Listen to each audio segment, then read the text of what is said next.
నిజం తెలిసొచ్చేసరికి. ఈ కథను రచించిన వారు ఆర్ దమయంతి గారు. ఈ కథ నవ్య వారపత్రికలో మార్చి 6వ తేదీ 2013లో ప్రచురితమైంది. పెళ్లికెళ్ళి 2 రోజుల తర్వాత తిరిగొచ్చిన అఖిలకి ఇంట్లో ఏం జరుగుతోందో తెలుసుకునేసరికి ఒళ్ళు మండిపోయింది. దీనికంతటికీ కారకుడైన భర్త మీద ఇంతెత్తున ఎగిరిపడింది. మీకసలు బుద్ధుందా అంట. ఇలాంటి వెధవ పనులు చేసేటప్పుడు నాకో మాట చెప్పాలన్న జ్ఞానం ఉండొద్దు? ఇంతెత్తు గొంతుతో కయ్యమంది. గత 35 ఏళ్లుగా ఆమె నోటి ధాటికి అలవాటు పడ్డ మనిషి కాబట్టి తట్టుకుని తనను తాను తమాయించుకుంటూ ఆమె వైపు తాపిగా చూస్తూ ఉండిపోయాడు. భార్య తన వాళ్ళనందర్నీ వదులుకుని తనతో జీవితాన్ని పంచుకోవడానికి వచ్చిందని, ఆమెకెలాంటి కష్టం కలగకుండా పువ్వులా చూసుకోవాలని అనుకున్నాడు. ఆమెని దేవతగా భావించాడు. అందుకే ఆమె ఏం చెబితే అదే విన్నాడు వేదంలా. ఆమె ఏం చేయమంటే అదే చేశాడు బానిసల.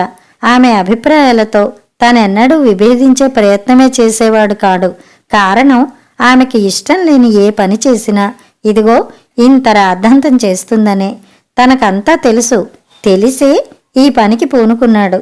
ఏమన్నా కానీ ఈ విషయం ఎంత దూరం అన్నా పోనీ అన్నిటికీ సిద్ధపడే ఈ నిర్ణయం తీసుకున్నాడు. రోట్లో తల పెట్టాక రోకటిపోటుకెందుకు భయపడ్డాం? ఏమిటి మాట్లాడకుండా అలా స్తంభంలా నిలబడ్డారు? కయ్యమంది. అసలు ఆ ఘటాన్ని నా ఇంట్లోకి తీసుకురావడానికి మీకెన్ని గుండెలంట? అతను వెంటనే స్పందించాడు.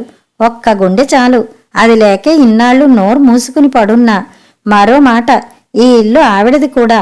నేను బతికున్నంత వరకు కేవలం నీ బాధ్యతే కాదు, ఆవిడ బాధ్యత కూడా నాకుంది. నా బాధ్యతల్ని విస్మరించడానికి నీ అనుమతి కావాలి, కానీ నిర్వర్తిస్తున్నందుకు నీ అనుమతి తీసుకోవాల్సిన అవసరం నాకు లేదు ఖచ్చితంగా చెప్పాడు. కుండ బద్దలు కొట్టినట్టు చెప్పిన భర్త వైఖరికి ఆమె మరింత అగ్గి అయిపోయింది. అంటే అంతా మీ ఇష్టమేనా? మీకు పెళ్ళామంటే లెక్కలేదనేగా ఉరిమి చూస్తూ అడిగింది.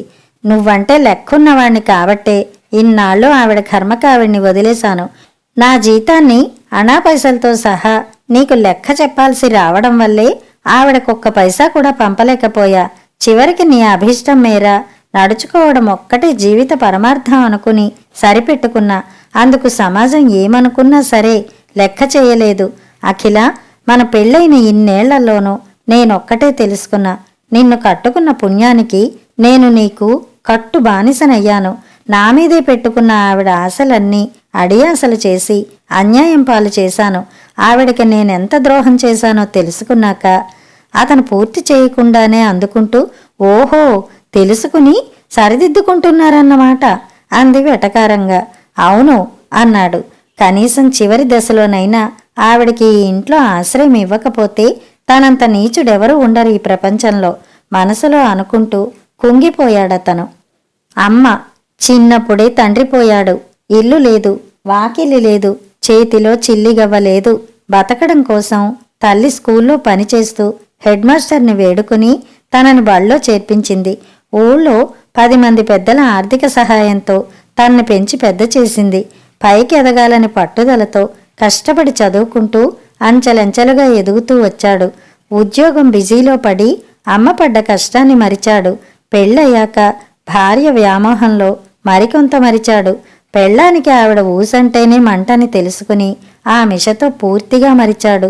తల్లి వేరు మరిచిన కొమ్మలా మారాడు. 2 పిల్లలు తమ జీవితాల్లో స్థిరపడిపోయారు. బాధ్యతలన్నీ తీరినా అతి ముఖ్యమైన విధి మర్చిపోయినట్టు, తను నిర్వర్తించాల్సిన ధర్మమేదో మిగిలిపోయినట్టు మనసంతా దిగులు పరుచుకుంది. వెంటనే అమ్మ గుర్తుకొచ్చింది. వెతికి చూస్తే అమ్మ అక్కడ చావు బతుకుల మధ్య ఊగిసలాడుతోందని తెలుసుకున్నాడు. క్షణం కూడా ఆలస్యం చేయకుండా బయలుదేరాడు. చీకటి గదిలో కుక్కి మంచంలో పడి మూలుగుతోంది. దిక్కులేని దాన్లా హుటాహుటిన ఆస్పత్రికి తీసుకెళ్లాడు. ఎంత ఖర్చైనా పర్వాలేదన్నాడు. కానీ డాక్టర్లు పెదవి విరిచారు.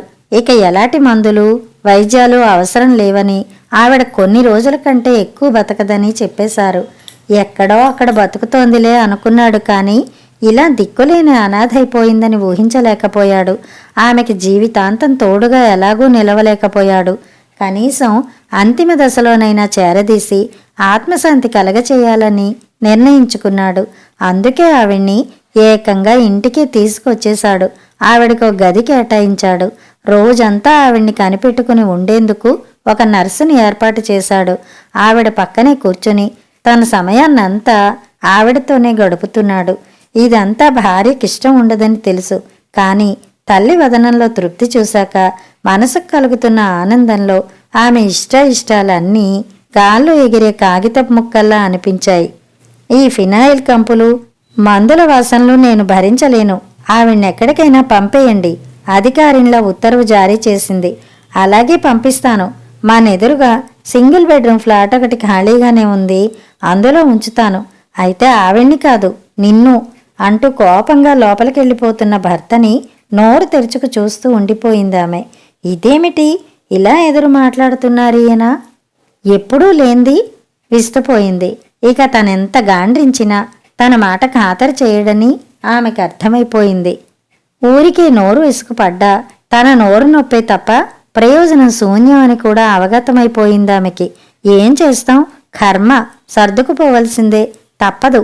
తన మాట వినడని ఇన్నాళ్ళు పోతా పోతా అని బెదిరించింది. కాని ఇల్లు, మొగుడు, బంగారం లాంటి కాపురాన్ని వదులుకుని ఎక్కడికి చస్తుందని, తగ్గుంటే సరిపోయేదానికి అని మనసుని సముదాయించుకుంది. ఇంతలో కోడలు ఫోన్ చేస్తే అందుకుని హలో అంది. అదేమిటత్తయ్య గారు అంత నీరసంగా ఉన్నారు అడిగింది కోడలు. ఏం లేదమ్మా, మా అత్తగారికి సీరియస్ అయితే ఊరి నుంచి ఇంటికి తీసుకొచ్చేశాం. పాపం అన్నీ మంచంలోనే. ఆవిడ అవస్థ చూడలేకపోతున్నాననుకో. పాపం మీ మావగారే దగ్గరుండి అన్ని సేవలు చేస్తున్నారు. అలాంటి కొడుకుండడం ఆవిడ అదృష్టం కదూ. ఉన్నది లేనట్టు, లేనిది ఉన్నట్టు చెబుతున్న భార్య ముందు చూపు మాటలన్నీ లోపల నుంచి వింటున్న సుందరం హాయిగా నిట్టూర్చాడు. పెళ్ళానికి భయపడి తల్లికి అన్యాయం చేసి ఆ తర్వాత పశ్చాత్తాపంతో ఇలా కుమిలే కంటే భార్యకి నయానో భయానో నచ్చచెప్పుకుని ఇద్దరినీ రెండు గళ్ళుగా చూసుకోవడమే న్యాయం కదూ. ఏ మగాడైనా తల్లి పట్ల తన ధర్మాన్ని తాను నిర్వర్తించకపోవడానికి కారణం కొడుకే తప్ప భార్య అడ్డుగా నిలిచిందే అనుకోవడం పొరపాటు. ఈ సత్యాన్ని తను ముందే గ్రహించి కొంత సాహసం చేసి ఉంటే అమ్మకి ఇన్ని బాధలు తప్పేవి కదా అనుకుంటూ తల్లివైపు చూశాడు నీళ్లు నిండిన కళ్ళతో. ఆమె అప్పటికే శాశ్వత నిద్రలోకి జారుకుంటోంది మెల్లగా మెల్లమెల్లగా. కథ సమాప్తం.